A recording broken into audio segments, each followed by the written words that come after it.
decades. One thing that keeps me puzzled, despite having studied finance and economics at the world's best universities, the following question remains unanswered. Why is it that 5,000 units of our currency is worth 1 unit of your currency, where we are the ones with the actual gold reserves? It's quite evident that the aid is in fact not coming from the West to Africa, but from Africa to the Western world. The Western world depends on Africa in every possible way, since alternative resources are scarce out here. So how does the West ensure that the free aid keeps coming?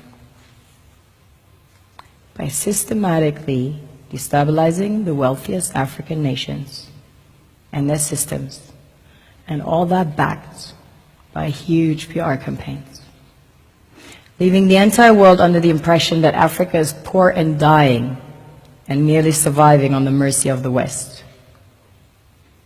Well done, Oxfam, UNICEF, Red Cross, Life Aid, and all the other organizations that continuously run multi-million-dollar advertisement campaigns depicting charity porn to sustain that image of Africa globally.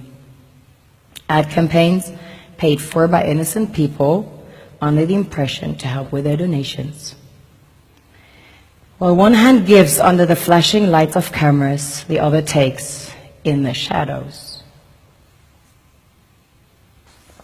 We all know the dollar is worthless, while the euro is merely charged with German intellect and technology, and maybe some Italian pasta. How can one expect donations from nations that have so little? It's super sweet of you to come with your colored paper in exchange for our gold and diamonds. But instead, you should come empty-handed, filled with integrity and honor. We want to share with you our wealth and invite you to share with us.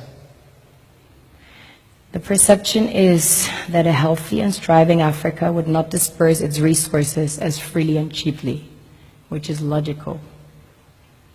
Of course, it would instead sell its resources at world market prices, which in turn would destabilize and weaken Western economies, established on the post-colonial free meal system.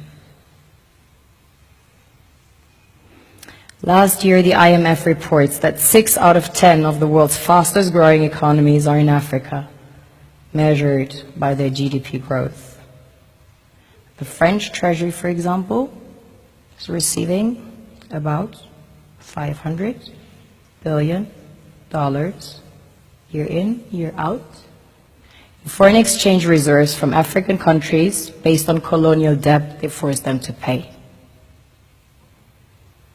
Former French President Jacques Chirac stated in an interview recently that we have to be honest and acknowledge that a big part of the money in our banks comes precisely from the exploitation of the African continent. In 2008, he stated that without Africa, France will slide down in the rank of a third world power.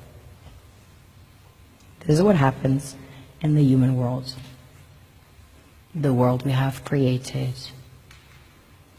Have you ever wondered how things work in nature? One would assume that in evolution the fittest survives. However, in nature, any species that is overhunting, overexploiting the resources they depend on as nourishment, natural selection would sooner or later take the predator out, because it offsets the balance.